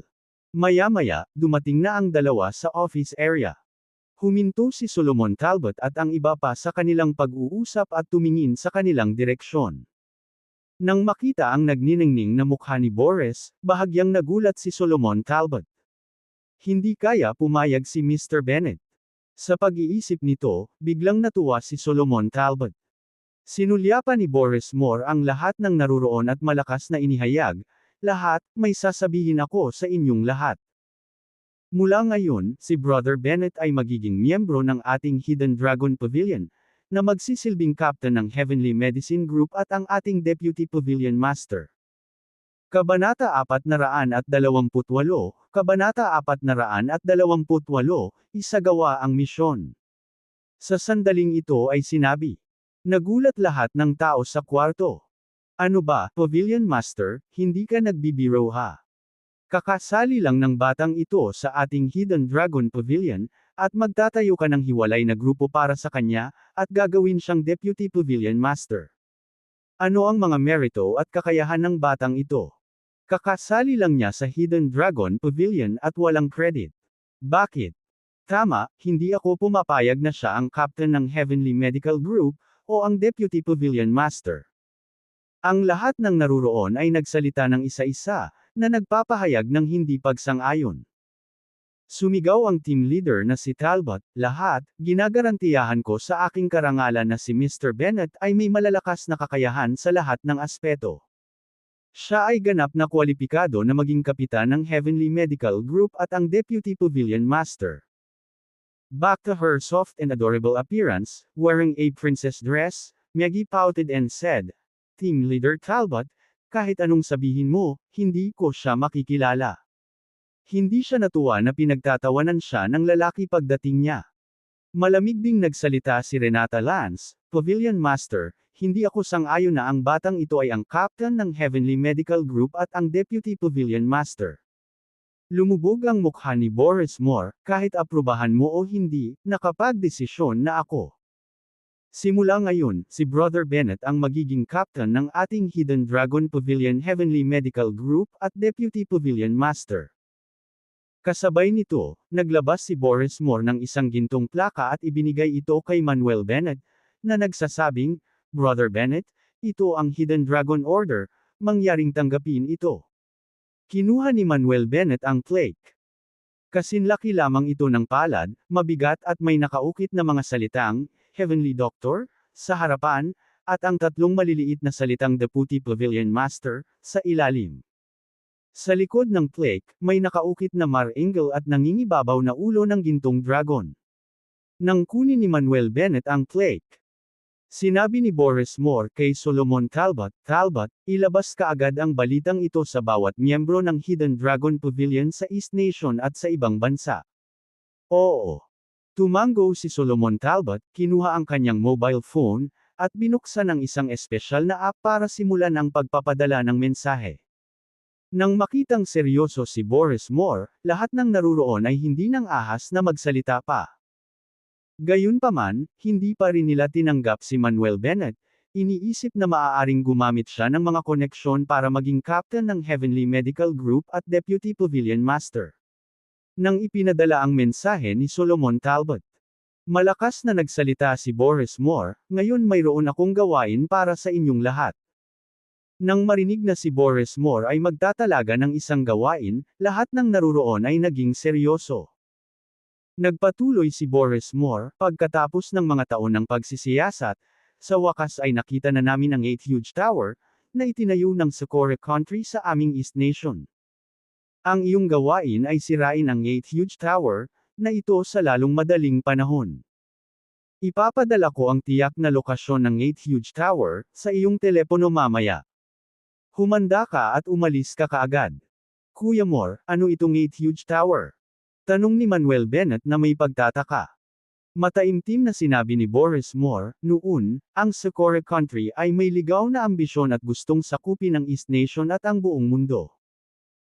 Sa makatuwid, ang nangungunang mga master ng yin at yang mula sa iba't ibang sekta sa Socorro Country ay nagdisenyo ng isang masamang tore, ang 8 huge tower, at nangolekta ng mga bato mula sa iba't ibang bansa, na pinipigilan ang mga ito sa ilalim ng tore. Ang layunin nila sa paggawa nito ay upang nakawin ang swerte ng ating bansa at ibang bansa. Ang isang pangunahing tore ay nasa Socorro Country, at ang isa pa ay itinayo sa ating East Nation. Ang 8 huge tower na itinayo sa ating East Nation ay naglalaman lamang ng mga bato ng ating East Nation.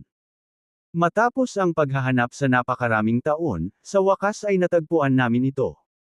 Bagamat hindi makatutuhanang nakawin ang ating swerte sa isang tore lamang. Ngunit kung ito ay tumagal ng mahabang panahon, ito ay makakaapekto sa atin. Kaya kailangan natin agad itong sirain. Nakikita ko. Tumango si Manuel bilang realisasyon. Narinig na niya ang mga gawa ng 8 Grand Towers noon. Ang 8 Grand Towers, na kilala rin bilang soul-suppressing towers, ay naglalaman ng kahulugan ng pagsasama-sama ng 8 direksyon at pagsakop sa mundo. Ito ay isang masamang tore na itinayo ng Socorro Country, gamit ang masasamang taktika ng Feng Shui upang magnakaw ng kapalaran. Noong una ay inakala niyang isa lamang itong kwentong gawa-gawa ng mga karaniwang tao, ngunit hindi niya inaasahan na ang lahat ng ito ay maaaring totoo. Kinawean ni Maggie ang maliit na kamao at sinabing, tore lang yan. Basagin mo ng isang suntok, ano ang mahirap dito? Mataimtim na sinabi ni Boris Moore, si Maggie, pagkatapos ng lahat, ang 8 Grand Towers, ay itinayo ng nangungunang 4 na paksayon ng Feng Shui ng Socorro Country, ang Shinto Sect, ang Ichiro Sect, ang Prime Origin Sect, at ang 7 Star Sect. Ang 8 Grand Towers, ay maaaring nag-deploy ng maraming geomancy arrays. Ang pagsira sa mga ito gamit ang malupit na puwersa ay hindi magiging ganoon kadali. Geomancy Array. Ngumisi si Lucy Franklin, bayon mo ako. With Lucy here, I'm more at ease. Tumango si Boris Moore at sinabing, sa ngayon lahat ay nasa labas para sa iba pang mga gawain, kaya't ang gawain ng pagsira sa 8 Grand Towers, ay naaayon sa inyo. Dapat kayong makipagtulungan ng mabuti sa isa't isa. Noong una, gusto kong sumama sa iyo, ngunit mayroon akong dapat harapin sa ngayon. Kaya, sa pagkakataong ito hayaan si Brother Bennett na manguna sa koponan. Kasabay nito, commandant si Boris Moore kay Manuel Bennett at sinabing, Brother Bennett, ito ang iyong unang misyon, kaya siguraduhin gumanap ng maayos. Tumango si Manuel Bennett, Kuya Moore, huwag kang mag-alala, ipinapangako kung tatapusin ko ang gawain. Hindi naging mahirap para sa kanya ang pagsira sa isang geomancy array. Pagkatapos ng lahat, ipinasa ni Neil Kuntz ang lahat ng kanyang panghabang buhay na kaalaman sa kanya. Si Yin at Yang, 5 Elements, Mythgate Invisible Shield, Geomancy Metaphysics, at iba pa, bihasa siya sa lahat. Suck. Maggie rolled her eyes, anak, huwag kang masyadong magyabang, baka masampal ka sa mukha.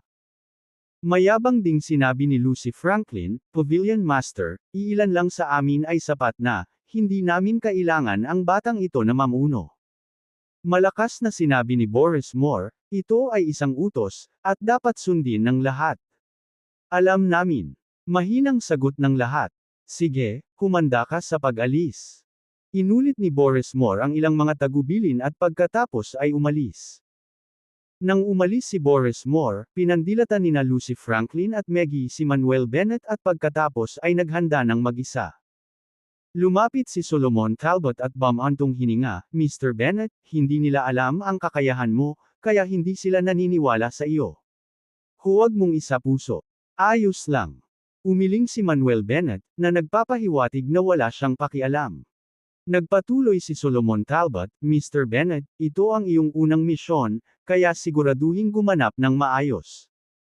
Ang misyon na ito ang magpapasya kung kaya mong tumayo ng mag-isa sa Hidden Dragon Pavilion, at kung makukuha mo ang pagkilala ng lahat.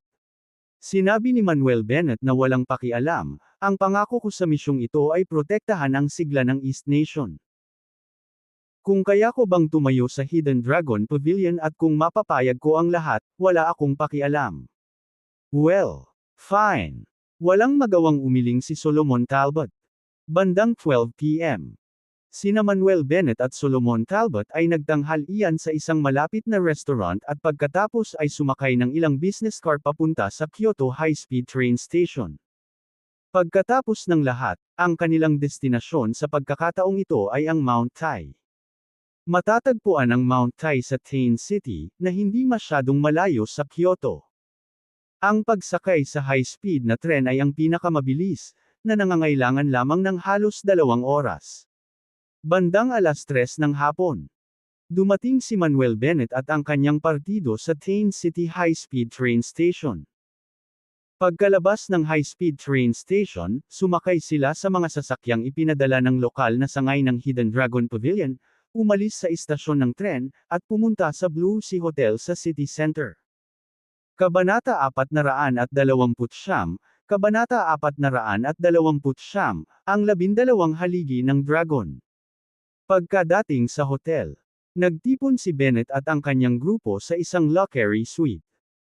Ang mga pinuno ng koponan para sa misyong ito ay ang Heavenly Medicine Group, Bennett, Martial Arts Group, Solomon Talbot, Mystery Arts Group, Lucy Franklin, at Exceptional Individuals Group, Natalie Lester. Kasama sa mga miyembro ng koponan sina Nathaniel Marquis, Batch Shaw, Sharon Whelan, Jake Stern, Finn Stone, at Eric Dormer. Eksaktong 10 tao. Sinulyapan ni Lucy Franklin ang lahat ng naroroon at sinabing, lahat, kung gusto nating sirain ang 8 huge towers, nang hindi naaapektuhan ang publiko, maaari lang tayong kumilos sa gabi. Bago sumapit ang gabi, dapat ihanda ng lahat ang kanilang sarili, at subukang sirain ang 8 huge towers, sa lalong madaling panahon. Oo. Tumango si Natalie Lester at iba pa bilang tugon. Itinaas ni Lucy Franklin ang kanyang kamay at sinabing, sige, kung wala nang iba, maghiwa-hiwalay na tayo. Sumimangot si Solomon Talbot at sinabing, Wind Team Leader, si Mr. Bennett ang namumuno sa pagkakataong ito, hindi ba natin dapat marinig kung ano ang sasabihin niya? Siya. Si Lucy Franklin ay tumingin sa gilid ni Bennett at malamig na sinabi, hindi ako naniniwala na ang batang ito ay may anumang kakayahan. Kahit nagawin siya ng Pavilion Master na kapitan ng Heavenly Medicine Group at Deputy Pavilion Master, iyon ang negosyo ng Pavilion Master, hindi sa akin. Natalie Lester also pouted, unless this kid shows off some real skills, I won't acknowledge him also. Bumantong hininga din si Batch Shaw at sinabing, Dude, bagamat nataman namin ito kaagad, kung gusto mong magtatag ng foothold sa Hidden Dragon Pavilion, dapat mong patunayan ang iyong mga kakayahan. Tumango rin ang iba. Lahat sila ay sira-sira na mga tao mula sa iba't ibang rehiyon, na may mga kakaibang personalidad at hindi pangkaraniwan na pag-uugali. Ngunit lahat sila ay sumamba sa malakas. Hanggat may sapat na kapangyarihan, igagalang nila sila. Hindi naman nagalit si Bennett, ngumiti lang siya at sinabing, Don't worry, you'll see what I can do tonight. Talaga. Nanliit ang mga mata ni Lucy Franklin, maghihintay kami at manunood. Kung wala kang anumang kakayahan, kahit na protektahan ka ng Pavilion Master, sisipain kita palabas ng Hidden Dragon Pavilion. Humph. Ikan-away din ni Natalie Lester ang kanyang munting kamao kay Bennett. Pagkatapos noon, tumayo si Lucy Franklin at ang iba pa at sunod-sunod na umalis. Si Bennett at Solomon Talbot lamang ang natira. Pag-alaw ni Solomon Talbot, Mr. Bennett, ang team leader na si Franklin ay may ganitong klaseng personalidad, medyo mayabang, huwag mong isapuso. Pero kung talagang magpapakita ka ng matinding lakas, siguradong seseryosohin ka niya at ng iba pa. Nagkibit-balikat si Bennett, hindi ako magtatampo tungkol sa gayong walang kwentang bagay. Mabuti naman. Tumango si Solomon Talbot at sinabing, Mr. Bennett, dapat kang magpahinga ng mabuti, at hindi kita guguluhin. Pagkatapos, tumayo si Solomon Talbot at umalis. Pagkaalis ni Solomon Talbot, umupo si Bennett sa sofa at nagsimulang magtanim. 8:00 ng gabi. Nagtipon si Bennett at ang kanyang grupo sa ground floor, sumakay ng 2 business car, at dumiretso sa Peak Mount Tourism Scenic Area. On the way to Peak Mount Tourism Scenic Area. Paalala ni Lucy Franklin, lahat, magsisimula na ang operasyon, mangyaring patayin ang iyong mga mobile phone upang maiwasang maistorbo. Oo. Tumango ang lahat at sunod-sunod na pinatay ang kanilang mga cellphone. Inilabas din ni Bennett ang kanyang cellphone at pinatay ito. Makalipas ang 1 oras, dumating si Bennett at ang kanyang grupo sa Outer Village Square sa Peak Mount Tourism Scenic Area. Matapos ay parada ang mga sasakyan sa gilid ng kalsada, pumunta ang grupo sa plaza. Pagtingin sa paligid, 12 haligi ng dragon ang nakatayo sa plaza. Ang bawat haligi ng dragon ay 7.2 metro ang taas at 0.9 metro ang lapad. Ang 12 haligi ng dragon ay nakaayos sa magkabilang gilid, at ang bawat haligi ay inukit ng isang dragon at iba pang mga pattern, kahanga-hanga at marilag. Pagdating sa plaza, kahit papaano ay nakaramdam ng palpitation si Bennett sa kanyang puso. Maaaring ang dahilan ng pakiramdam na ito ay nauugnay sa mga kasanayan sa paglilinang na aking ginagawa. O ang 12 dragon pillars na ito ay nagre-react sa 9 na dragon coffin sa aking divine sense space. Pero bakit walang fluctuation sa divine sense space ko? Mr. Bennett, dapat alam mo ang kahulugan nitong 12 dragon pillars, di ba? Sa oras na ito, tinanong ni Solomon Talbot si Manuel Bennett. May alam ako. Inalis ni Manuel Bennett ang kanyang iniisip, tumango, at nagpatuloy, ang 12 dragon pillars na ito ay kumakatawan sa 12 emperador na pumunta sa Peak Mount upang isagawa ang ritual ng pagbubuklod at pagsamba. Ang 12 emperador na ito ay sina Emperor Hotham, Emperor Sho, King Willer, Neomadix, Emperor Hans, Emperor Light Marshal, Emperor Tuban, Emperor Tenat, Emperor Tanner, Truth Guarding Sect, Emperor Kenneth, at Emperor King. 12 haligi ng dragon, walang hanggan na nagbabantay sa mga ilog at bundok, pinuprotektahan ang East Nation, hindi nababawasan. Hehe. Ngumisi si Renata Lance at sinabing, marami kang alam. Hindi pinansin ni Manuel Bennett ang babaeng ito at maingat na pinagmasdan ang 12 dragon pillars. Nararamdaman niya na ang invisible air currents ay nagtatagpo sa isang direksyon. At ang direksyong pinagtagpo ng mga agos ng hangin na ito ay malamang na ang lokasyon ng 8 huge tower. Nagdilim ang mukha ni Manuel Bennett, itinaas niya ang kanyang mga mata upang tumingin sa malayo, at sumigaw, ang 8 huge tower ay hindi malayo dito, lahat, sundan mo ako dali. Pagkasabi niyon, diretsyong umalis si Manuel Bennett sa plaza at kumari pa ng takbo patungo sa kailaliman ng bundok. Inilibot ni Natalie Lester ang kanyang mga mata at sinabing, tiyak na iniisip ng batang ito na siya ang Deputy Pavilion Master ngayon, kahit na nagsisimula ng mag-utos sa amin. Napakunot ng noo si Yates Stern at sinabing, ipinadala na sa amin ng Pavilion Master ang tiyak na lokasyon ng 8 huge tower. Kumikilos siya na parang siya lang ang nakakaalam. Kumunot ang noo ni Solomon Talbot at sinabing, sa palagay ko ay medyo nawala ang ekspresyon ni Mr. Bennett ngayon, at natatakot ako na may nangyari. Habol tayo at tingnan natin. With that, umalis din si Solomon Talbot sa plaza at sumunod. Malamig na sabi ni Renata Lance, Tara, tingnan natin kung ano ang ginagawa ng batang ito. Pagkasabi nun ay kinuha na rin ni Renata Lance ang lahat at sumunod. Kasabay nito, River City, True Martial Arts Gym. Sa Martial Arts Training Ground. Si Master Chaplain ay nagtuturo sa kanyang mga disipulo sa kanilang pagsasanay. Ngunit sa sandaling ito, sunod-sunod na hiyawan ang pumasok. Anong nangyari? Biglang nagulat si Jerry Chaplain at ang iba pa at napalingon sila sa entrance. Nakita nilang lumipad ang mga punong-puno ng dugo, nahulog sa martial arts training ground, at sila ang mga disipulong nagbabantay sa pasukan. Pagkalapag ng mga disipulong ito, bumulwak ang dugo mula sa kanilang mga bibig, nanginginig ang kanilang mga katawan ng ilang beses, at sila ay namatay. Sino ka? How dare you kill my disciples? Galit na galit si Jerry Chaplain at nagpakawala ng galit na dagandong patungo sa pintuan. Bago pa bumagsak ang boses, may tunog ng mga yabag na nagmumula sa labas ng pinto. Pagkatapos, isang grupo ng mga tao ang pumasok na may malalaking hakbang. Ang naglalakad sa harapan ay isang payat na matandang nakasuot ng itim na balabal, mahaba ang singkit na mga mata, at maputi ang buhok at balbas. Ang matanda ay may itim na mahabang espada sa kanyang baywang. Bagamat siya ay tila matanda, ang kanyang buong pagkatao ay naglabas ng isang malakas at nakakatakot na aura. Mataimtim na tinitigan ni Jerry Chaplin ang matanda, at sa malalim na boses ay nagtanong, "Sino ka, at bakit ka pumasok sa True Martial Arts Gym ko nang walang pahintulot?"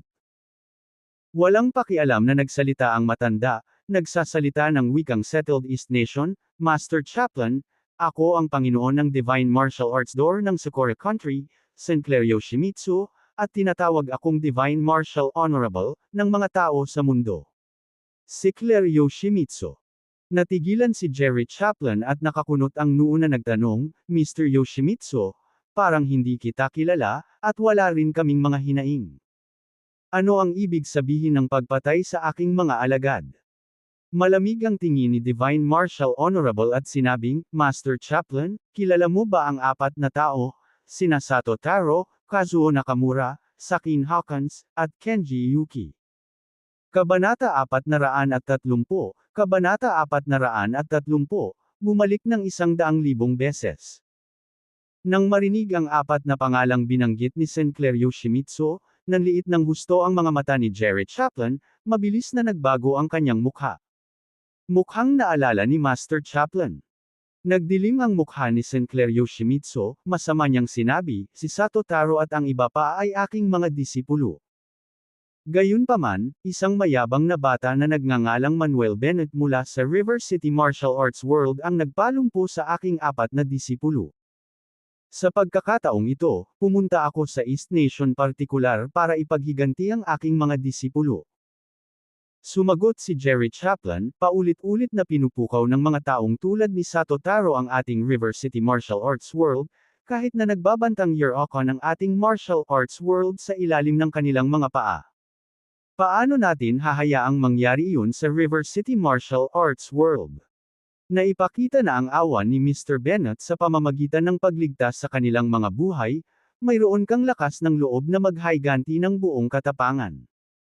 Tumahimik ka. Galit na umungal si Sinclair Yoshimitsu, na nagsasabing, "Sa pagkakataong ito, maging ang River City Martial Arts World o ang batang iyon na nagngangalang Manuel Bennett, lahat kayo ay Year-Okon sa ilalim ng aking mga paa. Ang sakit na natamo sa aking mga alagad, babalik ako sa inyo ng 100, 1,000 ulit." Kabastusan. Si Jerry Chaplin ay umungal at dumiretso sa Sinclair Yoshimitsu.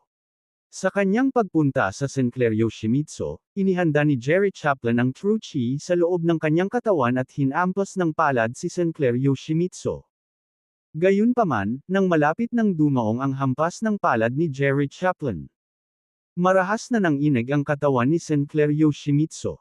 Boom! Ang buong martial arts hall ay nagsimulang manginig ng husto. Ang mga pagsabog ng itim at lila na True Chi ay sumabog mula sa katawan ni Sinclair Yoshimitsu, na kumalat sa lahat ng direksyon. Bago pa man makalapit si Jerry Chaplin, pinasabog na siya ng marahas na True Chi na ito. Habang itinapon pa atras, si Jerry Chaplin ay nagluwa ng isang subo ng dugo, mga panloob na pinsala na dulot ng pagkabigla. Guru. Nagulat ang mga disipulo, halatang hindi inaasahan na ang kanilang Panginoon ay itatapon at masugitan bago pa siya makalapit sa matandang ito. Dapat nilang malaman na ang cultivation ng Master ay umabot na sa midterm Grandmaster level. Masyadong mahina. Si Sinclair Yoshimitsu ay kalmado na nagsalita, hinugot ang espada sa kanyang baywang gamit ang isang shing, at pagkatapos, kasabay ng pagkurap, ay sumugod kay Jerry Chaplin na lumilipad pa atras. Swoosh, swoosh, swoosh. Ang mga anino ng itim at lila na espada ay kumikislap sa hangin, na may mga pagsabog ng dugo. Ang susunod na segundo, isang boom lang ang narinig, at si Jerry Chaplin ay bumagsak ng husto sa lupa. Arg! Si Jerry Chaplin ay nakahiga sa lupa, na basang-basa na sa dugo, sumigaw ng marahas. Mayroong higit sa 100 mga sugat ng espada sa kanyang katawan na sapat na malalim upang makita ang buto. Nabasa ng dugo ang kanyang katawan. Parehong napunit ang magkabilang kamay at paa nito. Tulad ng paglapag ni Jerry Chaplin. Pinitik ni Sinclair Yoshimitsu ang kanyang pulso, sumugod gamit ang isang pares ng mabangis na mga mata, at tinusok ang espada patungo sa tiyan ni Jerry. Fu. Ang espadang ito ay direktang tumusok sa tiyan ni Jerry Chaplin. H. Si Jerry Chaplin ay nagpakawala ng matinding hiyaw ng sindek, at nahimatay sa sakit. Masyadong mabilis ang lahat ng ito. Napakabilis na wala ni isa man sa mga alagad mula sa True Martial Gym ang nagkaroon ng pagkakataong mag-react. Matapos ang ilang minutong katahimikan. Guru. Ang maldito na matandang iyon, napilayan niya ang mga paa at tiyan ng amo. Dapat natin siyang labanan. Tulad ng isang grupo ng mga baliw, ang mga disipulo mula sa True Martial Gym ay sumugod patungo sa Sinclair Yoshimitsu. Isang grupo ng mga walang kwentang bagay ang nang-ahas na hamanin ako. Hindi talaga sila marunong mabuhay. Malamig na sabi ni Sinclair Yoshimitsu at marahas na ibinato ang kanyang espada. Swoosh, swoosh, swoosh. Ang 30 kakaibang mga disipulo mula sa True Martial Gym na sumugod ay nahiwa ang lalamunan bago sila makalapit. Bumagsak sila ng husto sa lupa, patay. Saglit. Ang buong martial arts training ground ay napuno ng dugo, amoy ng dugo. Ang natitirang mga alagad ng True Martial Arts Gym ay hindi na nang ahas na humakbang pasulong, nakatayo sa pwesto na nanginginig, pinagpapawisan.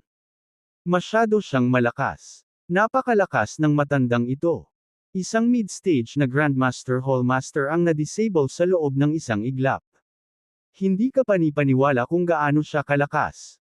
Si Sinclair Yoshimitsu ay malamig na tumingin kay Jerry Chaplin, pagkatapos ay itinago ang kanyang espada, iwinagayway ang kanyang kamay at sinabing, "Pumunta ka, sa susunod." Nang matapos, tumalikod si Sinclair Yoshimitsu at umalis sa Martial Arts Hall.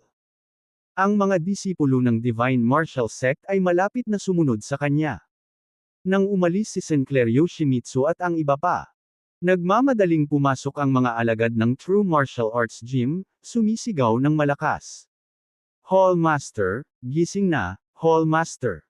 Bilis tumawag ng ambulansya, tumawag ng ambulansya. Sa sandaling ito, isang boses ang narinig mula sa labas ng pinto. "Tay, bumalik na ako."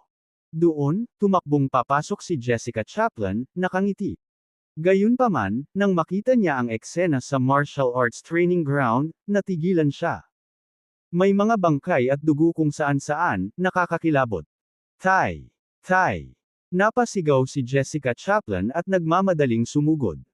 Nang makita si Jerry Chaplin, na puno ng dugo, walang malay, si Jessica Chaplin ay nataranta at sumigaw, "Ano ang nangyari? Ano ang nangyari sa aking ama?" "Miss, hindi nagtagal bago ka bumalik. Isang matandang lalaki na nagngangalang Sinclair Yoshimitsu ang sumalakay sa aming martial arts hall." Isang disipulo ang nagmamadaling sinabi kay Jessica Chaplin ang nangyari. Matapos marinig ang salaysay ng disipulo, namutla ang mukha ni Jessica Chaplin, namumula ang kanyang mga mata, at walang tigil na tumulo ang mga luha. Mabilis na nagtanong si Jessica Chaplin, "Tumawag ka ba ng ambulansya?" "Tinawag na namin." Sagot ng isang alagad. Nagpatuloy si Jessica Chaplin, "Magmadali at abisuhan ang iba pang martial arts hall tungkol dito, magmadali." "Oo." Tumango ang mga disipulo bilang tugon, pagkatapos ay mabilis na nagsimulang tumawag sa mga master ng iba pang martial arts hall. "Mabuti yan, mabuti iyon." Hinawakan ni Jessica Chaplin ang kamay ni Jerry Chaplin ng mahigpit, nakasakal ng mga hikbi, "Dad, you must be alright, don't leave Serena." Pagkaraang walisin ng True Martial Arts Gym, ilang iba pang martial arts hall sa River City Martial Arts World ang sunod-sunod ding natanggal, na hindi mabilang ang mga nasawi. Kahit na napapanahon ng True Martial Arts Gym na tumawag para ipaalam sa iba, nabigo pa rin ang mga martial arts hall na ito na maiwasan ang sakuna. Ang bawat hallmaster ng bawat martial arts hall ay nauwi tulad ni Jerry Chaplin, na pinutol ang kanilang mga tendon at nawasak ang kanilang mga chi field. Heaven Martial Arts Hall.